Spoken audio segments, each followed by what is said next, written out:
It is such a pleasure to be here tonight. My name is Azmat Khan, and I'm on the board of the Pulitzer Center. And I wanted to welcome you tonight and tell you just how excited we are tonight to be celebrating Lisa Gibbs, the new executive director of the Pulitzer Center, the new CEO. And how lucky we are to be able to talk about Jon tonight and all of the extraordinary things that he and the Pulitzer Center have accomplished since its tenure. And as somebody who sits at the intersection of reporter at the New York Times, as well as professor at Columbia, in the spaces I work in, I get to see the impact of the Pulitzer Center firsthand. And certainly at Columbia, where I'm sure it's been making the news for a lot of you lately, I've seen firsthand just how pivotal this kind of investment in student reporters is, the kind of investment in the bigger projects that those who go on to do extraordinary, ambitious journalism get from this organization. And I couldn't be more proud or more honored and to be able to celebrate tonight with all of you. So please enjoy your night. We're going to have a number of incredible conversations and enjoy dinner. And I just wanted to briefly welcome you and tell you that it's really special to see all of you here tonight. So thank you so much.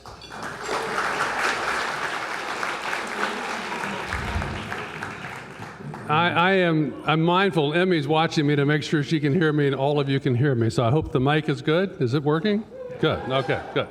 So I am so grateful to all of you for being here tonight. So many colleagues and friends and family who have been such crucial parts of the Pulitzer Center story these past 18 years. You know, some of you may have heard me tell the story of a dinner that I hosted just across the hall nearly 25 years ago when I had the unwelcome task of presiding as the last president at the last meeting of the Overseas Writers Club. That was a storied group of diplomatic correspondents from around the world that did not survive the transition to cable, the internet, and high-ranking officials too harried to make the time for off-the-record lunches. So with that background, I am very happy to say that this is not the last gathering of the Pulitzer Center.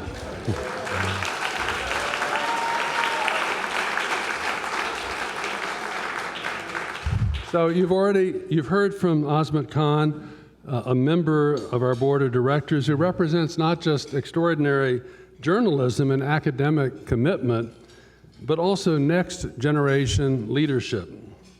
You'll be hearing soon from Lisa Gibbs, our next CEO, and from Dick Moore, who is succeeding Emily Rauh Pulitzer as chair of our board.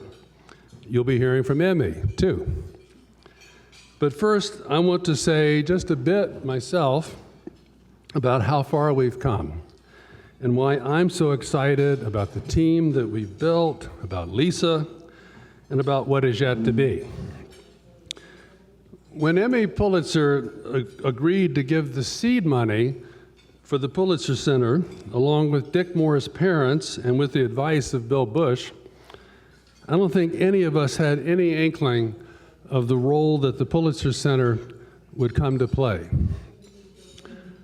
Projects supported by the Pulitzer Center have won every major journalism prize, with topics ranging from migrants making the desperate crossing of Panama's Darien Gap and civil war in Yemen, to China's suppression of the Uyghur minorities and the global fight to end HIV/AIDS. More important than prizes is the way we've broken new ground. The short video reports that blossomed into full-length documentaries.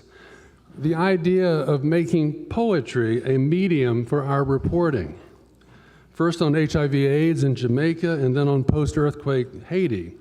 Those projects mushroomed into multimedia web presentations, the commissioning of original music, performances in Port-au-Prince and at the National Black Theater Festival, and also our first Emmy for new approaches to news and documentaries.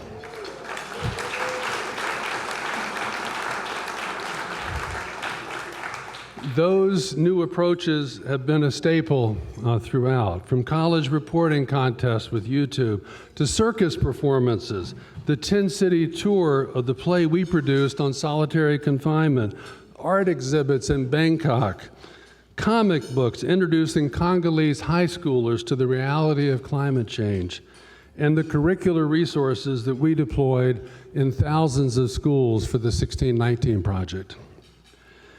And more important than the awards and the innovative approaches are the communities that we've built. The 3,000 plus journalists who have received reporting grants from the Pulitzer Center, and more recently, the year-long cross-border investigative fellowships that we've pioneered on rainforests and oceans, AI accountability, and more. The hundreds of news media outlets that have featured our work. The many education partners, beginning with K-12 and college campuses here in the United States, but now reaching from the Amazon to the Congo Basin and across Southeast Asia.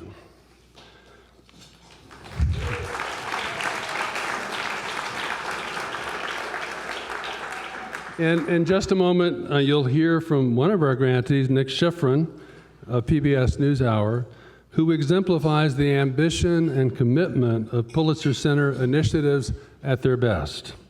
The projects that we've done together span the globe, and Nick has helped us to take that reporting to classrooms, college campuses, and beyond. It's journalists like Nick and partners like NewsHour who have made the Pulitzer Center what it is. We are now a staff that's 60 plus strong in 16 countries with a wealth of expertise and experience in journalism, education, data research, social media, and more. I want to give special thanks to Steve Sapienza and Natalie Applewhite and Ann Peters, vital contributors to this venture from nearly the very beginning. Thank you.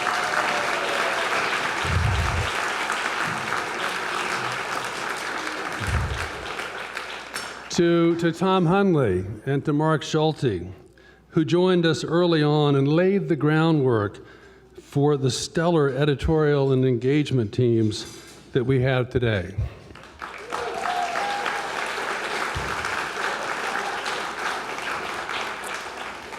And the three senior leaders we recruited in recent years who gave us the sophisticated, systematic vision this organization desperately needed as it grew in scope, complexity, and reach.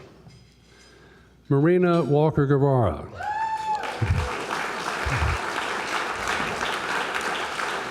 Our executive editor, who has led the transformation of the Pulitzer Center to a truly global organization, while doubling down on our longtime commitment to collaborative, cross-border, enterprise reporting projects. Muhammad Alim,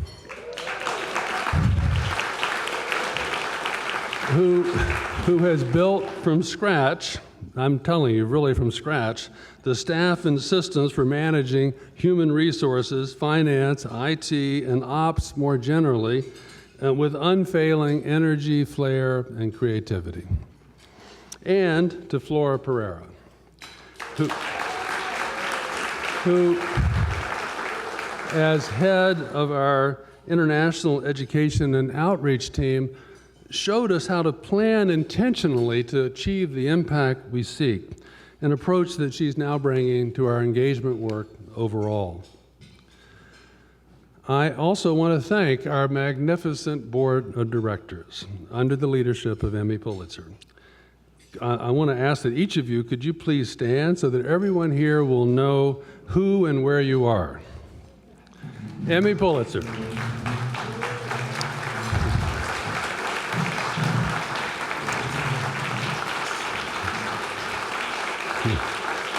Dick Moore, Bill Bush, you're not standing, Bill Bush, Linda Winslow, Betsy Carell, Joel Motley, Joe Pulitzer, Joe Pulitzer, back here, good. Betsy Carell is up. David Rode, David Azmat Khan, David's here. And Sam Dolnick and Tracy Reese. Tracy. You all have given us so much. I mean, financially, to be sure, but also the experience and wisdom that you bring from your distinguished backgrounds in journalism, the arts, law, business, academics, strategic planning, and nonprofit governance. Emmy has given us a master course in how to leverage her own dollars to bring in the additional broader support essential to sustaining the Pulitzer Center as the permanent resource we all want it to be. 8 years ago, Emmy gave us an extraordinary challenge, saying that she would match up to $12 million in any endowment support we could raise.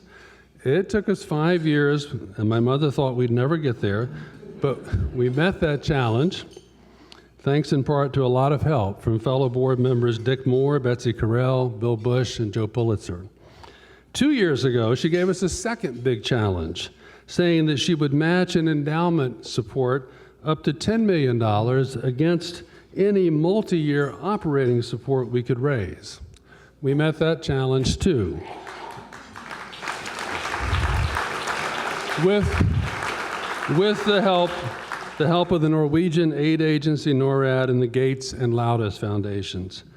This week, this is new, this week, she is committing to yet another landmark challenge grant, $10 million in endowment support against whatever multi-year support we can raise.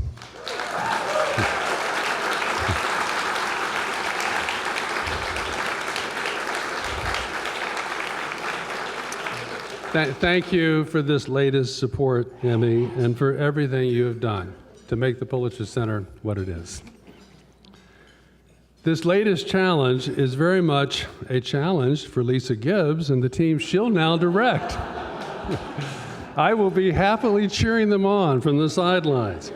And at the same time, it is a tremendous vote of confidence in Lisa as the person that we are confident will give us the leadership that we need. As most of you know, Lisa comes to us with a great deal of experience herself. As an investigative journalist, as a seasoned editor, first with the Miami Herald and later as lead of the Associated Press Global Business Reporting Team, and for the past 7 years as the first and highly successful director of AP's news partnerships and philanthropic efforts. We think Lisa has the know-how, the vision, and the leadership to help us meet the challenges ahead. And we are incredibly grateful, Lisa, that you have agreed to take us on.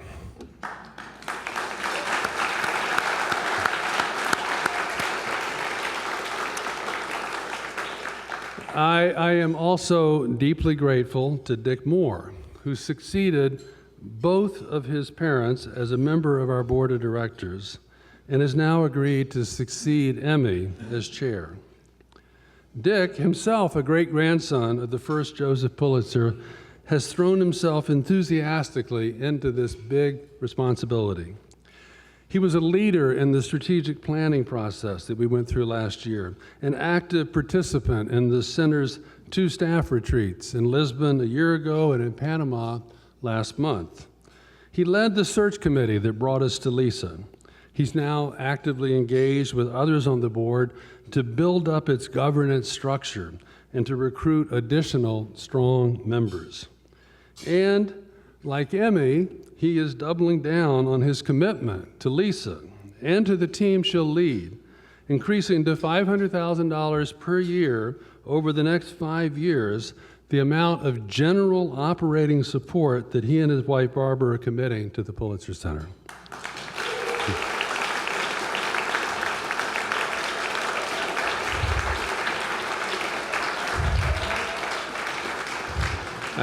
Dick is very shy about me singling it out, but I keep telling him that this GenOps revenue over an extended horizon is the most precious resource any nonprofit can have.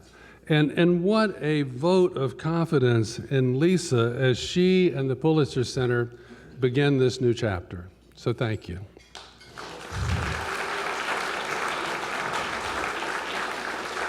So I am about to turn it over to Nick for his perspective on the Pulitzer Center as somebody who's done something like 8 or 10 different grants in more countries than I can count. But before doing so, I want to thank the one person who, in my view, has been absolutely indispensable to every good thing that we've ever accomplished. And that person would be Kem Knapp Sawyer.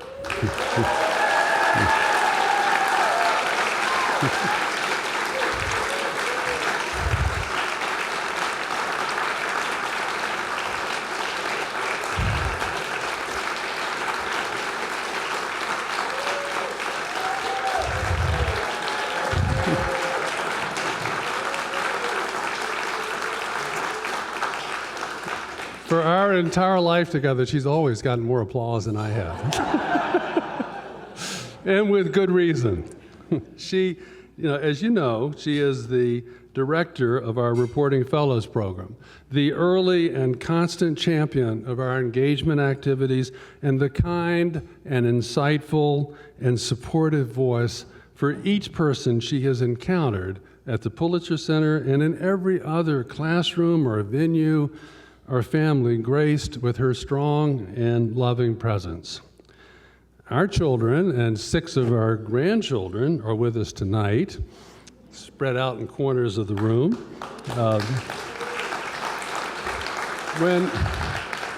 When the Pulitzer Center began, Corinna, where is Corinna? Let's see, Corinna, over here. When the Pulitzer Center began, Corinna, the oldest, had just been born. You've all grown up with the Pulitzer Center, listening to probably way, way too much talk about the work we were doing and how to make it succeed. I hope that you'll remember what a joy it has been for Kem and me to do this work together with colleagues we love and respect, and the constant hope that we could somehow leave this world a little better for you and everyone else who follows. If you find such a partner and such a common cause, you will be blessed indeed. So, before turning to Nick, I'd like Kem to join me here for one last thought.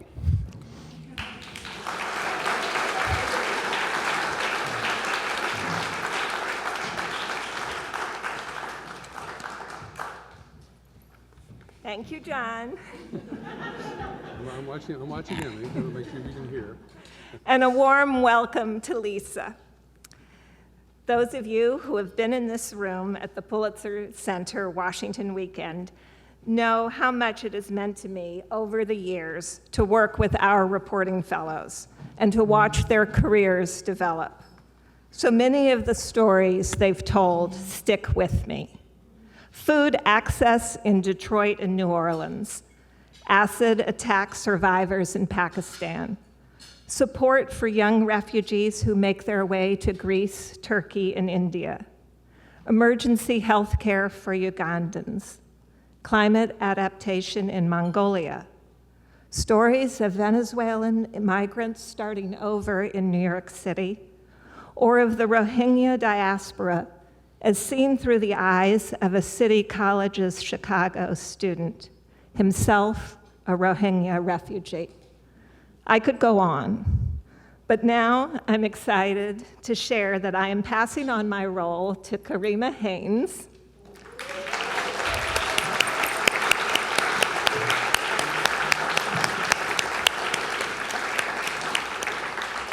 Karima, I know you will be amazing. You have the best job ever.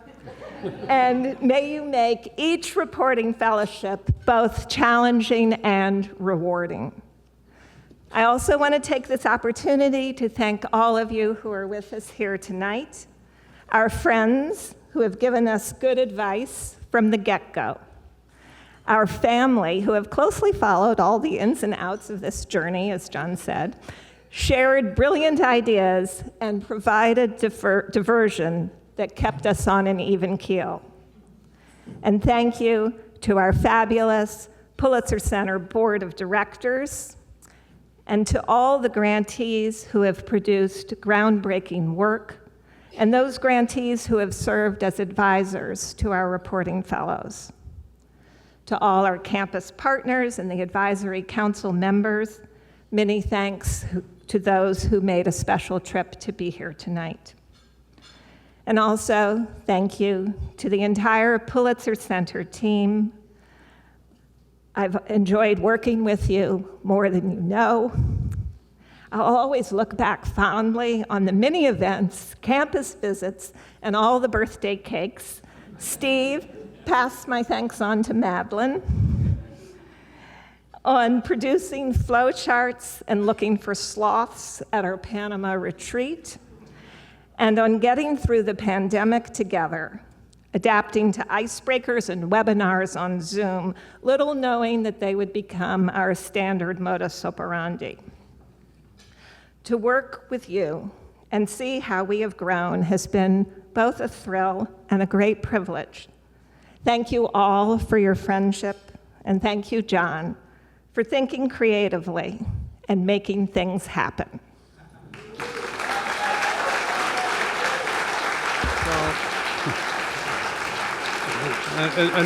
Enough about us. So we're going to do what we do most nights of this time, is we turn to PBS NewsHour and Nick Schifrin.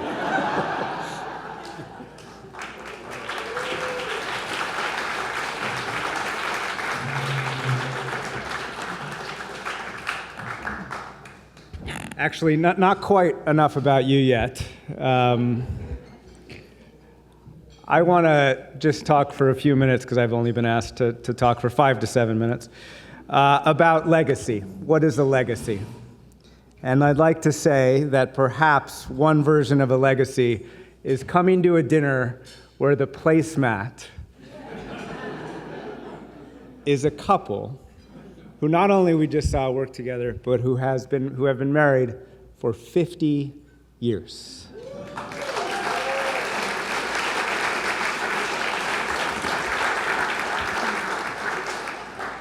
A legacy is perhaps also walking in, as I did tonight, asking Kem, how you doing? Oh, it's stressful. It's so busy. And I asked Jon, how you doing? And he's got a shit-eating grin on his face, like, I'm almost done. This is great.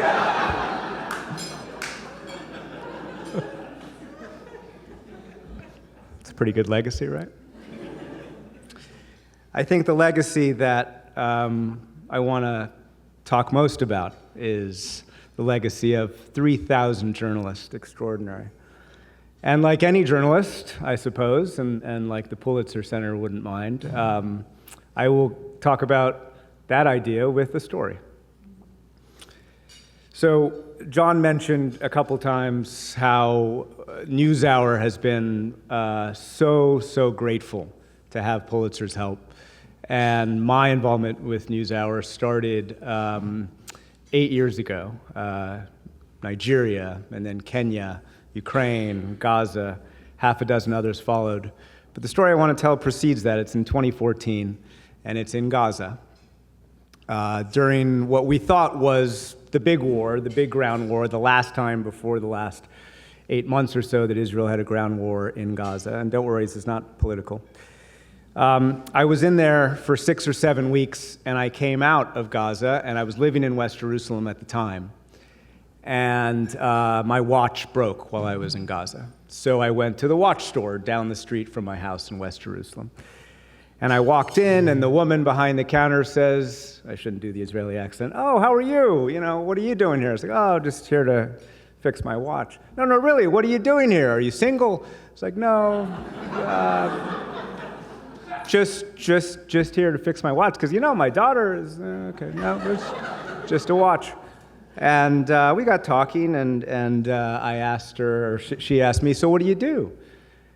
And, I kind of knew where this was going, and I said, I'm a journalist.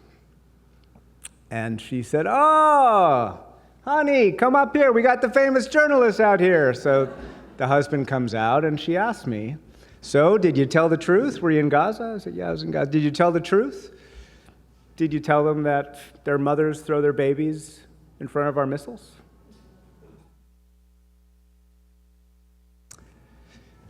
1 week before, I had been interviewing a family in Khan Yunis, and I went up to a 6-year-old,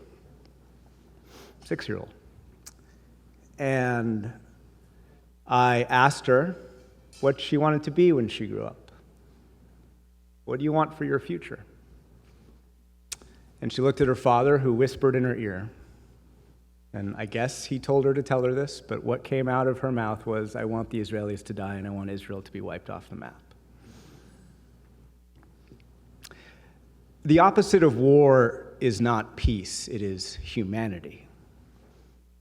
It is understanding that the mother or the sister or the brother or the father or the son on the other side of a wall or a fence or an ocean loves their children as much as you do. It is understanding that we share more in common across borders and across countries than divide us. I would argue that the legacy that you guys leave tonight is of a world in which we can have more understanding and empathy. It is a world in which we go to places that we'd never otherwise go, and we'd meet people whose stories deserve to be shared, who we would never otherwise meet. And that is thanks to you and this organization. It's not just PBS NewsHour, who I joke has like negative $2 to its budget every night.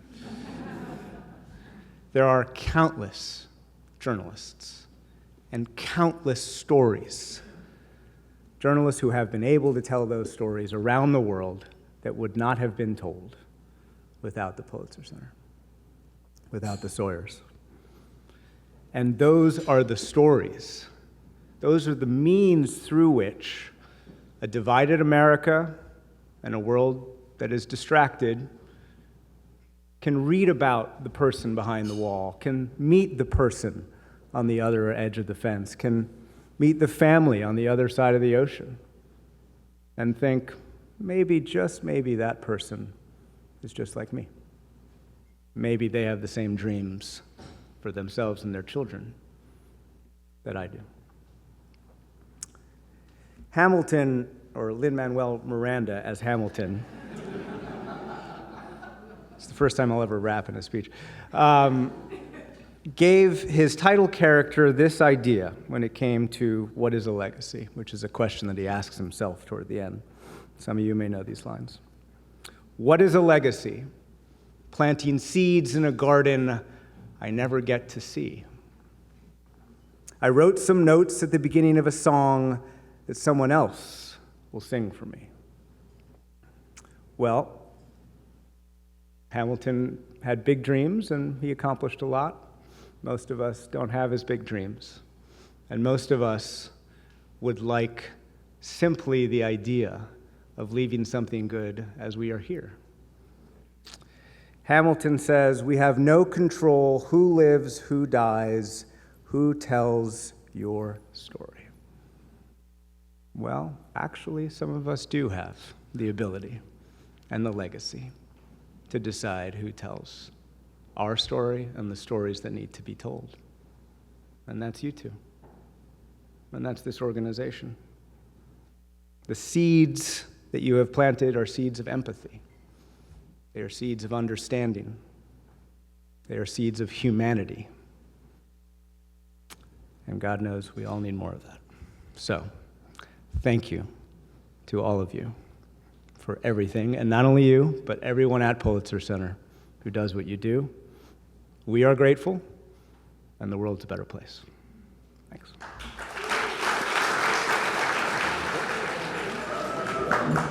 Oh, thank you.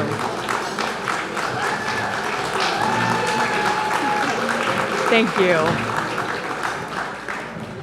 You know, I knew I should have stood up right when Daniel got off the stage because I was where we'd lose you all to the drinks. Hello, everyone. What an incredible honor to be here with you all, just 2 weeks away from stepping into the role of leading this incredible organization that Jon and Kem, with Emmy Pulitzer and the board, have built. I want to thank you and really the entire team at the Pulitzer Center for giving me such a warm welcome so far. I'm not as tall as Jon, but I know that I have big shoes to fill, and I knew that even before many of you came up and told me so. Like, wow, how are you going to do this? Yeah, it's definitely a challenge. I know very well that I have big shoes to fill. You know, Jon spent his career traveling the world, reporting from more than 6 countries. My journalism career mostly involved the world of business and investing, and glamour to me was traveling to Omaha, Nebraska to meet with Warren Buffett. It was cool. But in my last 10 years in August, I would have made it. I've been fortunate to work with journalists all over the world, figuring out ways to help them tell the world's important stories in places like Yemen, Ethiopia, Somalia, and Afghanistan. And a lot of that journalism happened thanks to the Pulitzer Center, which has given the Associated Press 16 grants since 2017.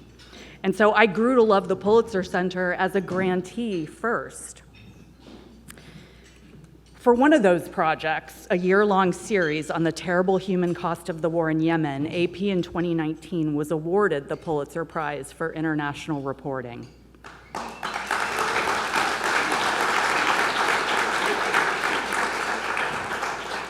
And so I know very well the power of journalism to make a difference and the struggles that news organizations face in finding the money and the time for this kind of impactful work.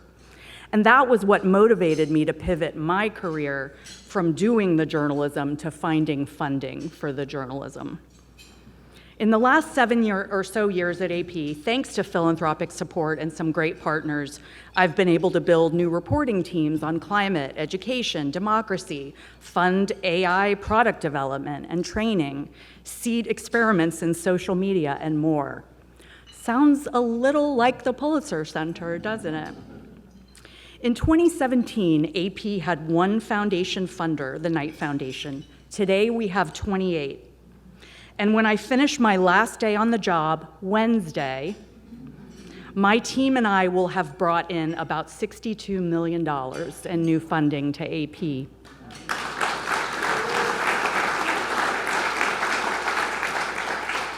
I'm enormously proud of this accomplishment, and yet standing here tonight, I'm feeling the responsibility for the opportunity to make sure the Pulitzer Center gets to continue its important work, especially after the announcements of Emily's and Dick's gifts.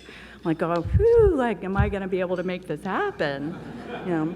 And I feel such gratitude that there are many people in the room who believe so much in the mission that you are putting your own money behind it.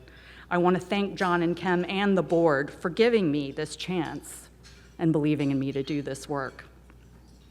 One of the things that drew me to this role at the Pulitzer Center is something Jon said at the center's 10th anniversary in 2016. Even as the Pulitzer Center model has evolved, he said, it still starts with a journalist, an issue, and a story. And I think that will always be true. Yes, the Pulitzer's mission starts with the story, but of course, it doesn't end there. Today, the news industry is probably even less able to financially support this kind of journalism than it has ever been. And that's only one piece of the challenge.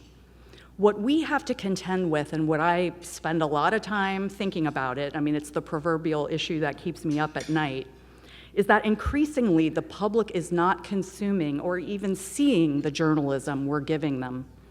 And the latest reports, which seem to have become my hobby reading, tell us that 36% of consumers say they avoid the news often or sometimes.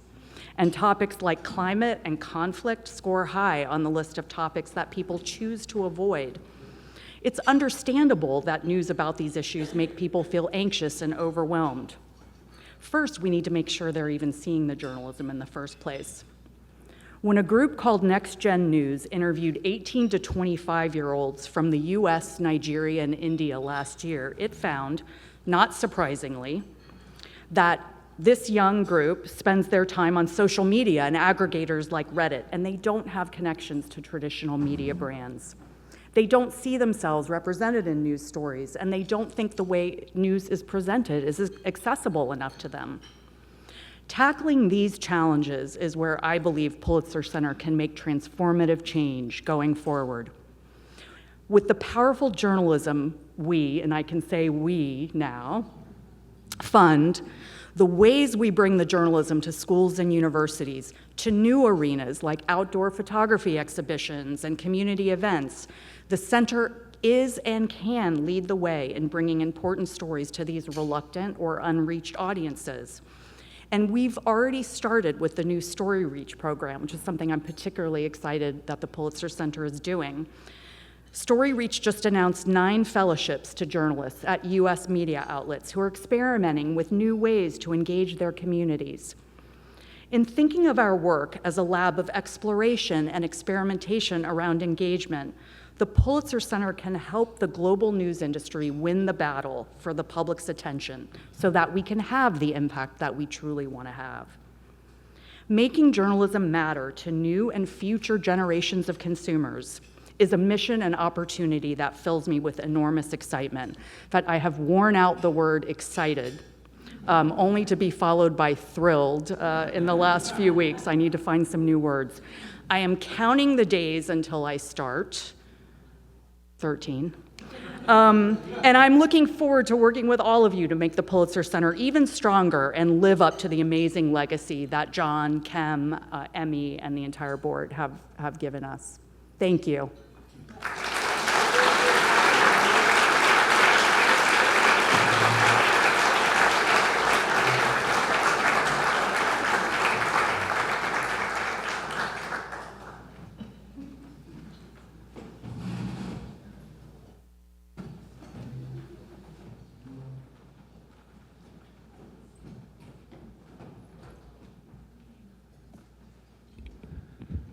Good evening.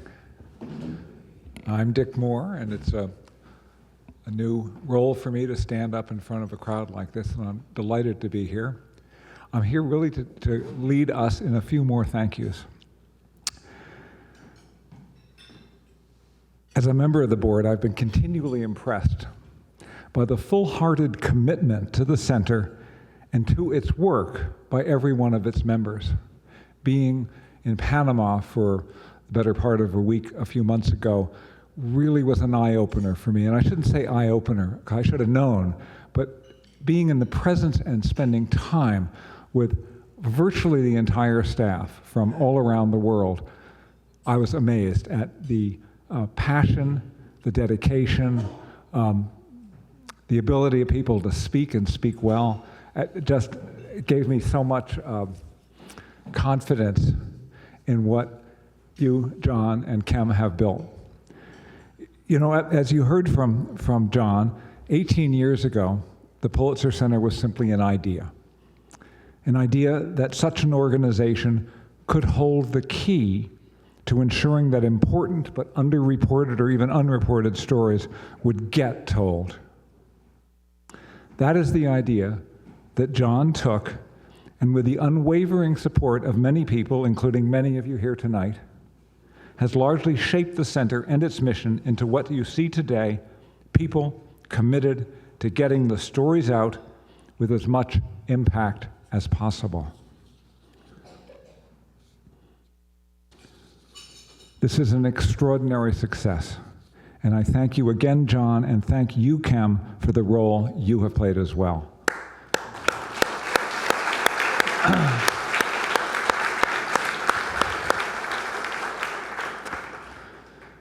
Now, with Jon's and Kem's impending departures, I wanted to add how incredibly pleased that we on the board are to be welcoming Lisa as the Pulitzer Center's incoming CEO.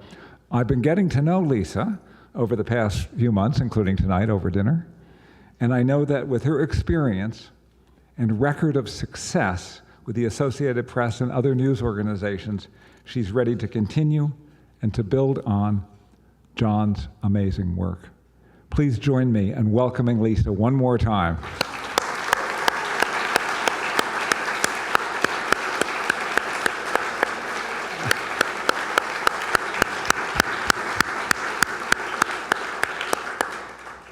And of course, there's one more person I want to thank tonight, Emily Pulitzer.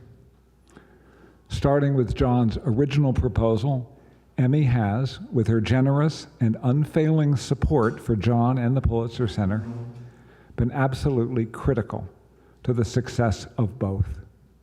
Her own experience and wisdom, and her confidence in both Jon and the mission of the Pulitzer Center have all along helped assure that the center would have maximum impact in the world. For that, we all have to thank you, Emmy. Please join me.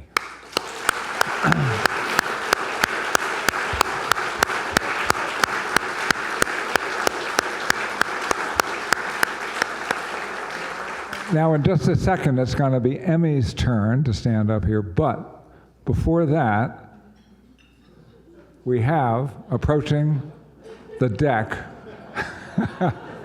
one enormous box led by Linda Winslow. Well, and thank you, Fred. It could go right here, and guess who this is for? Jon and Kem, would you like to come up and open this token of the board's affection and gratitude? Something. Yeah, you're looking at me with daggers, but yeah, sure, come on up. I think people should see what's in the box. You're going to like it. Yeah. Oh, yeah, what the heck? Yeah.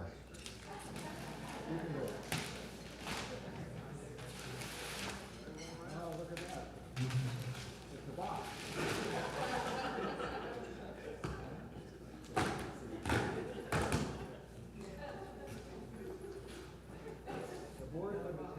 The board put its heads together, and came up with something that we thought said a lot about what Jon and Kem have done over the years.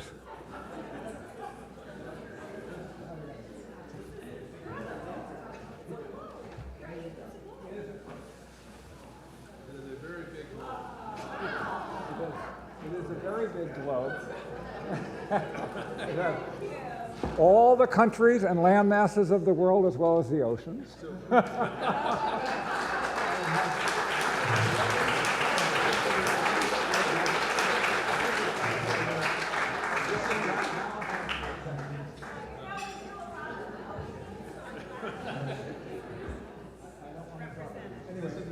a lovely stand, and the stand has a message on it thanking you both for all you have done for the Pulitzer Center.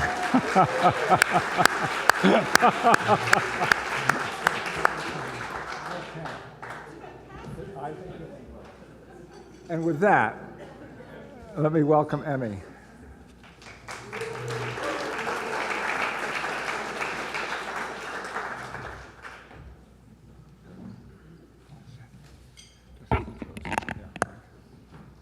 How do you follow that?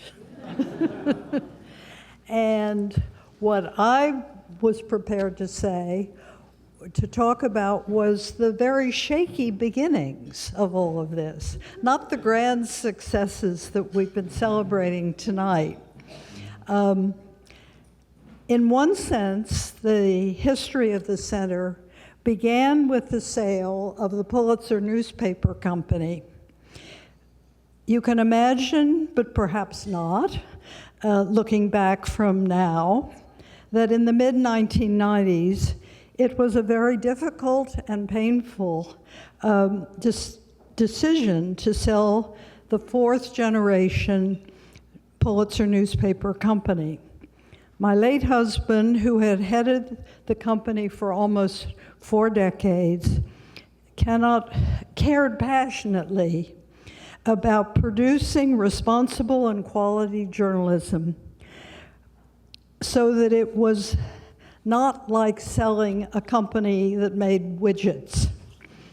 Credit smarts, but more likely it was a great deal of luck that the timing of our sale could hardly have been better. So when Jon came to me with the most novel idea at the time, that because of the closing of many foreign bureaus and the reduction of sending journalists abroad, it was more important than ever that we know what was going on in the rest of the world. Jon had been a longtime Post-Dispatch employee. In fact, he came straight from Yale and worked his way up to being, before he retired or left, he certainly didn't retire, he was the chief of the Washington Bureau. The center began with Dick's father, David Moore, and me, with Bill Bush's good guidance, as we heard earlier, deciding to give the initial funding. But we made it clear that he had to bring in other funding and establish and demonstrate the model's potential. I was eager to preserve the Pulitzer family legacy in journalism, not just through the prizes and the journalism school, begun with funding from the first Joseph Pulitzer, but by making possible new enterprise reporting and engagement around the world. To illuminate, as my late husband said, and with a deep sense of responsibility, interpret these troubled times. I think the Pulitzer Center has done just that again and again over the past 2 decades. Along the way, it has fostered an extraordinary community, and now spanning the globe of journalists, grantees, education partners, and news media organizations. How precious that community is in an era that has seen the collapse of old journalism models and deep distrust of institutions across the board.